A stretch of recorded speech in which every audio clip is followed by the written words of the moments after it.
Hello guys, welcome back to another reaction video here on Our Eyes Your Eyes. I'm ready to watch episode 2 of this first season of Shadow's House.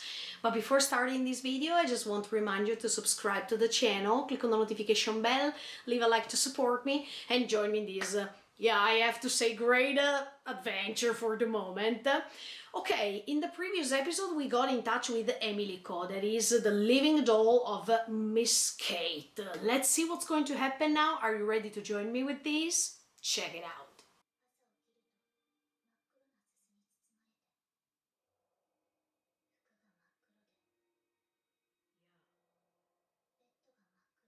Yeah, it means that they are covered in black.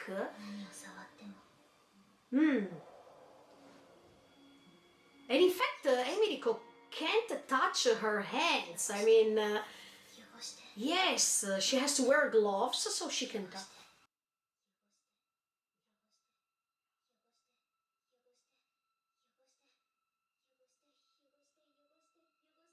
Okay, it's becoming creepier, huh? What the F? Uh-oh, look, I told you. There has to be a curse on this palace. I mean, on this castle. But when she was trying to put the makeup on her. Again, here we go.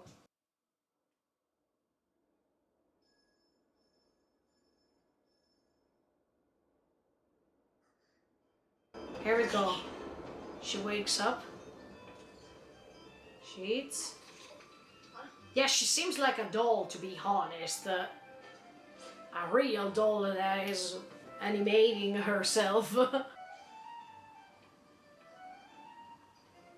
I'm pretty sure this routine will be interrupted by something, because it's too good to be true that we go on like this. Kate felt dirty, so does this mean that she feels dirty because of her consciousness? Uh,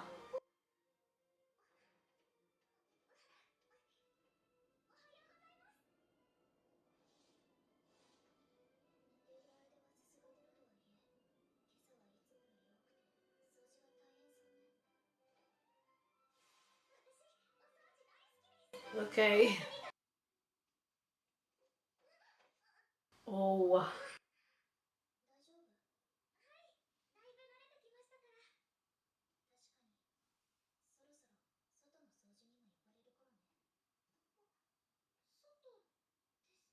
I told you. She couldn't go out from here. So lots of mysteries. Eva, maybe you can get some help for later.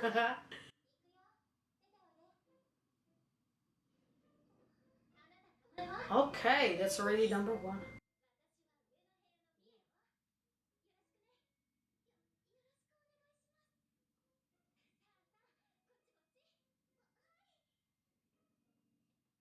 There are so many, look at that. But this means that there are lots of members here of this family, huh?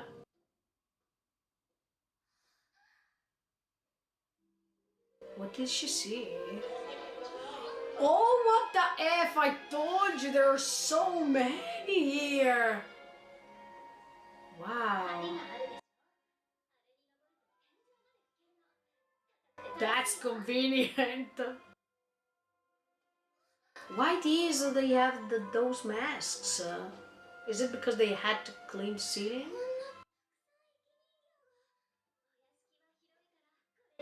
The bigger it is, the bigger problems are coming later.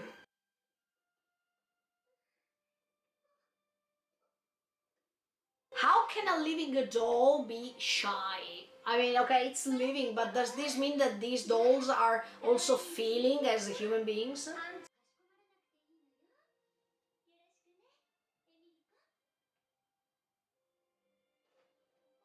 Oh, what the F?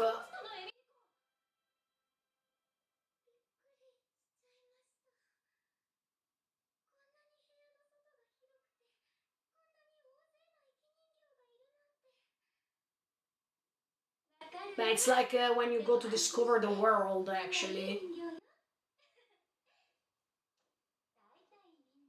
Most of them. There is someone who is not. And maybe that one she saw at the end of the previous episode.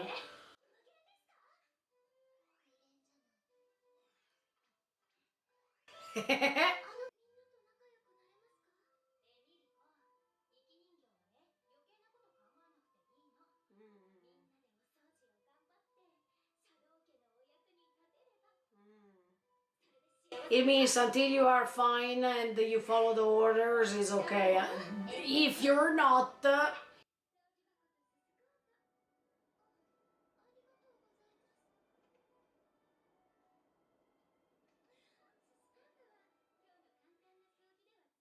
ah, okay, it was a Sui.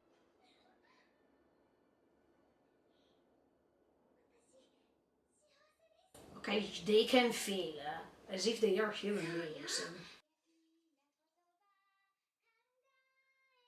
I still believe that this is so good to be true, okay? Because they are too happy. She's back. Wow.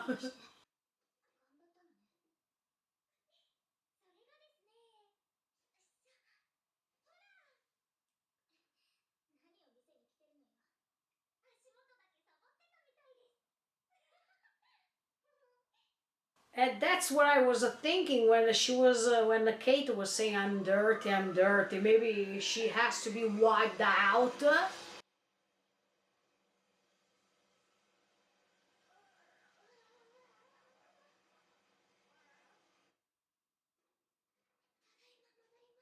Well, that's the way to clean her up.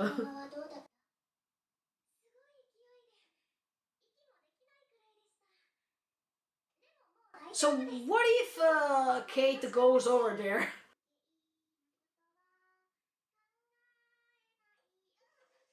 Uh, oh my.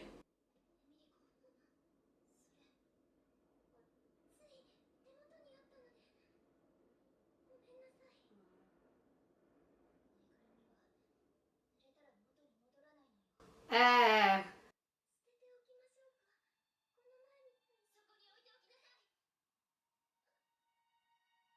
Oh, she's angry.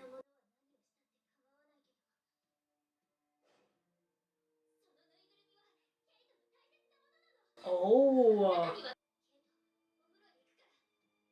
Wow, she's really angry. Huh? Oh, and maybe she didn't want that water was on going on top of that doll because otherwise. But she can take Ofuro, so what kind of Ofuro can she take?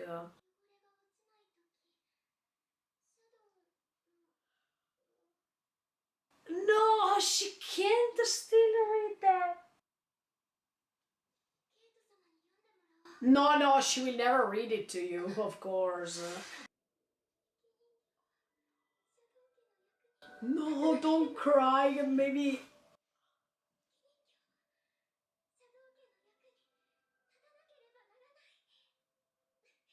Yeah, but now that that paper is wet, maybe. Let's see. Oh my, look, I feel anxious because I don't know, scene after scene, if we can discover something.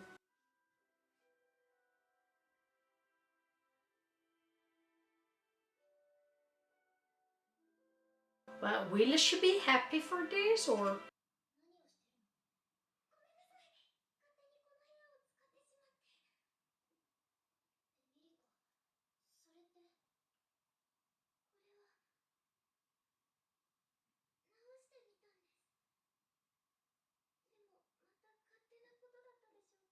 No, I don't think so.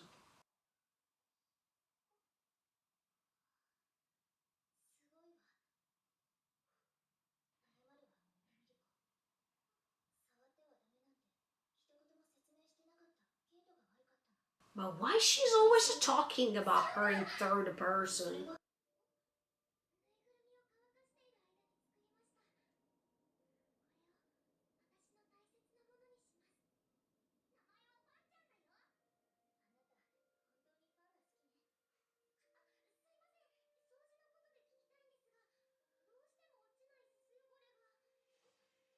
Oh, what was that? Be careful, Emiko.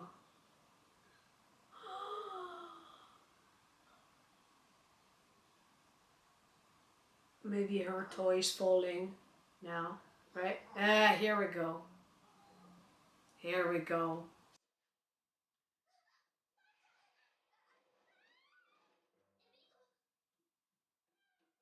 But what? Oh, at least but she can't go out, right? I mean, Kate can't go out from the house, or yes? It's the first time. She can't go. Ah, see? Can she?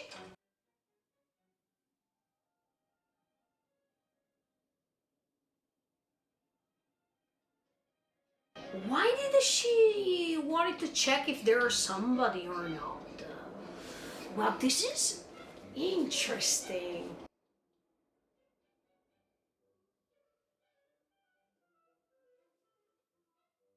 Actually, she can't go out, right?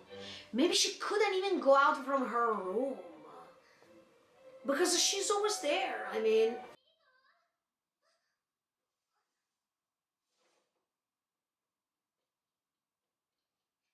Okay, she can go out.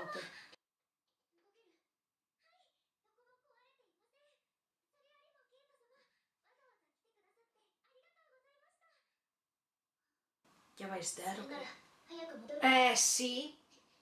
She can't. She went out without the permission of somebody else.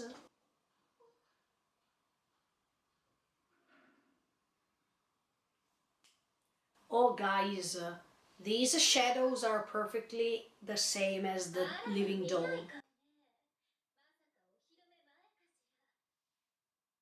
I have an idea and I will tell you later in the commentary about this.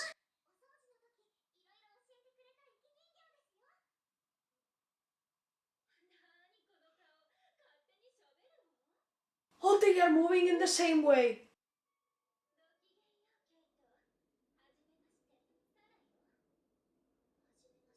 As I was, look, I'm thinking this a thing even before seeing these. I will tell you later.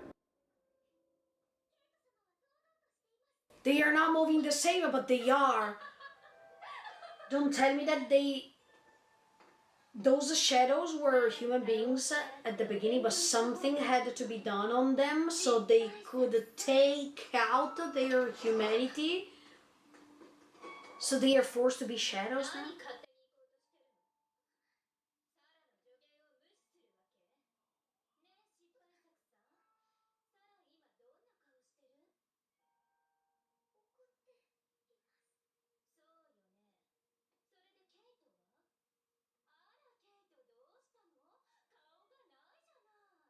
I don't like these, Sarah.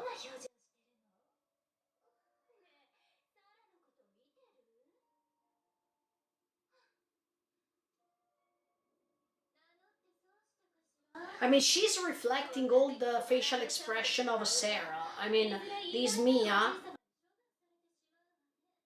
Oh, here we go. The grandpa. She needs the permission of the grandpa to do something?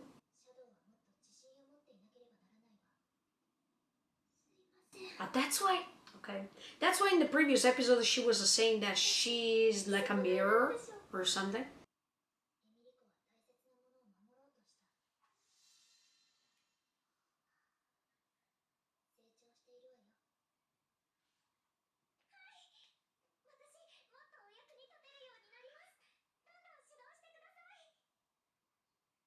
Can't wait to see the grandpa. Maybe he's even creepier. But it's like as if Mia is on another level. I mean, Mia, she is the leader of all the cleaning dolls and stuff like that. So that's why she can coordinate her body with the shadow. I mean, she has more experience than Emiko. That's why.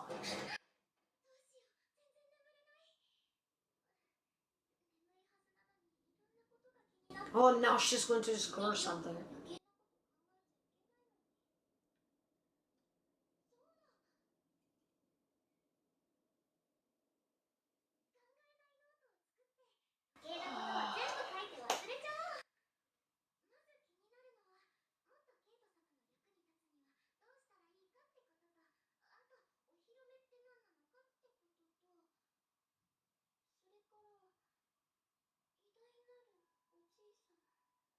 The grandpa is a problem here.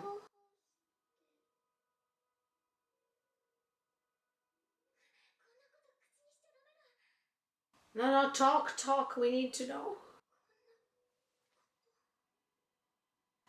Ah, what's written? What did you write? Not tell us. Exactly, we want to know that. Yes.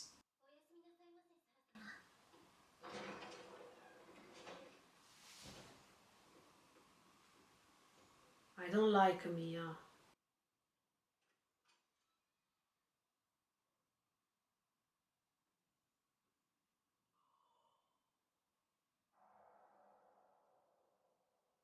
But this room is. Okay, guys, another great episode finished. Okay, first of all, we are getting in touch with these other living dolls. I mean, we saw in this episode that there are so many. When Emily Cohn was going outside that room, Kate's room, it was like as if Emilico was afraid as much as when you are afraid to go out from your house and you are ready to discover the world. That is the same impression that I got. In fact, even Emilico was expressing the feeling that she was seeing everything so big. She has never imagined that the house could have been so big, that there could have been so many people. So it's like if we compared this with the real life, it's like as if she's starting to socialize for the first time with other people rather than Kate.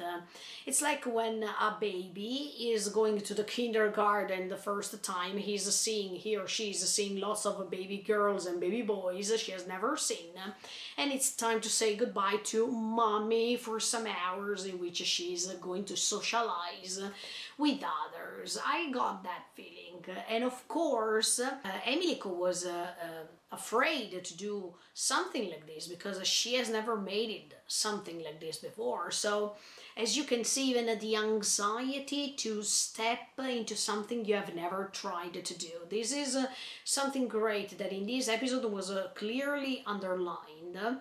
But as I was telling you, the sooner Emilico is trying to read or trying to understand this mysterious language, the sooner we are getting in touch with this secret information that it's better not to reveal, it's better that nobody is going to discover. And that's what I like the most. I hope that Emilico keeps going ahead with this and keeps being as a detective. Yeah, that's why she was saying, am I a detective? Yeah, maybe she is having this deja vu or something sometimes, in which she knows that she's there for a purpose, but she doesn't know what purpose. I mean, it's like as if these living dolls have other purposes rather than just these. Rather than just to take care of these Shadows family. That's why we needed to know where they come from, where these living dolls come from, and why they were chosen instead of others. And that's why at the beginning of the previous episode I thought that those were human beings. They were drinking the potions so they could just work for this family without asking themselves anything else. But it's like as if the more we go on, the more these deja vu it's happening on them, or it's like as if these humanity inside of them is going ahead more than becoming dolls and follow instructions only. So this is becoming really interesting. Then there was this creepy scene in which we see Mia with Sarah. I mean, Mia, that is this living doll that was supposed to be even the leader of all the living dolls who were cleaning the rest of the house, right? This Mia seems to be more expert than Emilico, and that's why she's the leader of all of this group of people. But it's like as if she knows many things regarding this, and that's why this is pretty interesting, because it's like as if this Mia is hiding some things that she has already discovered, and she doesn't want to share these things with others. And especially because in this extra scene we saw at the end of this episode, we see that Mia is going inside this room, and then we don't understand what kind of room is that, because it's not the Sarah's room, it's another Shadow's room at this point. Or was that a Sarah's suit trying to investigate in Mia's room to see if Mia understood many things or not? I mean, maybe those traces were the suit's traces from Sarah, who was a little bit suspicious about Mia, etc., etc. Let's see what's going to happen next week with episode 3. But definitely, when I saw that creepy scene in which Mia was responding, I mean, she was making the same gestures, the same movement, well coordinated with the Shadow. And of course, even in that case, the Shadow is having the same appearance as Mia, because you can see from the Shadow that she has the same hairstyle, the same movements, the same voice. I mean, even the fact that Mia is representing with her face the facial expressions of the Shadow, that's creepy. And we needed to understand what's going on here, because when I was telling you, look guys, in the commentary I'm going to tell you my opinion. Maybe these living dolls are not just a mirror of these shadows, but these dolls are the container, let's say, of these shadows' identities, and they were supposed to steal from them these identities, so the real owner of this identity were turning into shadows, and they were cursed because of that. I still remember that potion that they were drinking in the first episode, and we still have to understand more about this, but it's like as if by being coordinated between the living doll and the shadow, it's like the shadow and the living creature that is living inside of this shadow is punished, is cursed, and has to rely always on these living dolls. And why do they have to wait the mature age in order to do something like this? Why these living dolls are starting from that sort of age and not before, for example? This is interesting. Are these living dolls clones of these shadows? Are these living dolls the thieves of these shadows' identities? This is creepy. Look guys, even Emilico finally changed her facial expression, because here things are getting serious. At the beginning of this episode, we heard, more than seeing, Kate's voice saying, I feel dirty, I'm dirty, dirty, dirty, dirty. And of course, they are covered, I mean, these shadows are covered by soot. But let me ask you one thing, are they just covered by soot, or are they shadows for real? Because if you remember, when Emilico was trying to put some powder, white powder on Kate, she stopped her immediately, could see part of her face making a sort of shape. So are they shadows, or are they just covered in soot, so in the moment in which you're going to clean them up, they are going back to what they were? And if they are covered by soot, why are they covered by soot? There is this problem. And another thing we understood here is that everything is governed by this Lord Grandfather. So we understand that he is the top, the highest level that we have to reach. And now I think that we are just at the lowest level here. But even when Mia said it was good that that I and Sarah found you and not the Lord Grandfather. What would have happened in the case it was the Lord Grandfather? What would have happened to Emilico, but also to Kate, this is interesting.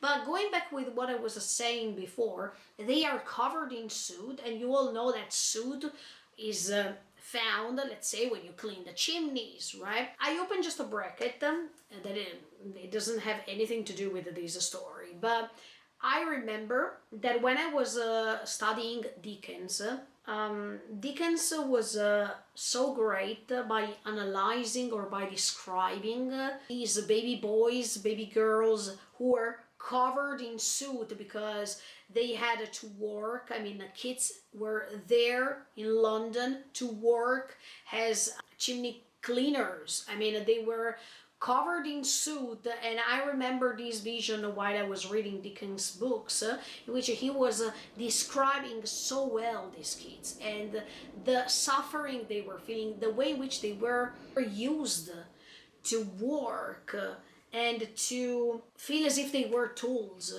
because at that time even kids were working. I mean, we are talking about the 18th century, but even before, a little bit before than the 18th century, and kids were underpaid and they had to work. So there was this sort of a slavery of kids, in which kids had to work for adults, and most of the times kids were going to work into a context like this. So when I was hearing that they are covered in soot, and even Kate is a girl, actually, she's not an adult. That, for a second, I remembered that scene that I saw while reading Dickens, that he was describing London in such a dark way. And in fact, here, every time I see this palace, this castle, this house, it reminds me always this, gloomy, this gothic style in which everything is so gloomy, everything is so dark. And it makes you understand that everything is dark, actually. Everything surrounding this house is pretty dark, heavy, as if this suit is not just covering the shadows, but it's also covering the secrets of the reasons why they are in this condition. What happened here? I really love this story so far, let me tell you, because there are lots of mysterious stuff going on and we don't know. But I noticed another thing. Kate was looking back and forth to see if somebody was coming, as if she was terrified. Even if we couldn't see her face, we could feel what she was doing thanks to her actions, right? And she was going out to try to save Emilico, or to try to tell her to come inside the house. Why did she had to run? Why did she have to rescue Emilico as soon as she could? Because this living doll is attached to her shadow somehow, as if when they were drinking these potions, they were making a sort of a pact with the devil or something like that, in which this shadow is deeply attached to this living doll, as if the living doll is the real owner of the shadow, and if this living doll is doing something bad, that even the shadow is going to pay for this. This is so creepy, but at the same time, it seems as if Kate can't go out from that house without a permission, or she can't go out anyway, because maybe if there's a wind blowing, then her face can come out from all that soot that is covering her. I don't understand why, but it's like as if she can't go out because of a specific reason. Oh, this story is incredible. I already like this, let me tell you, and I'm happy that this story is going ahead with the season 2 really soon, because thumbs up already. Yeah.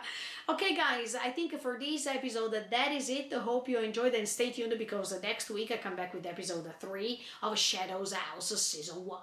In the meantime, feel free to subscribe to the channel and click on the notification bell. Thank you so much for the support, guys. Bye. See you in the next video.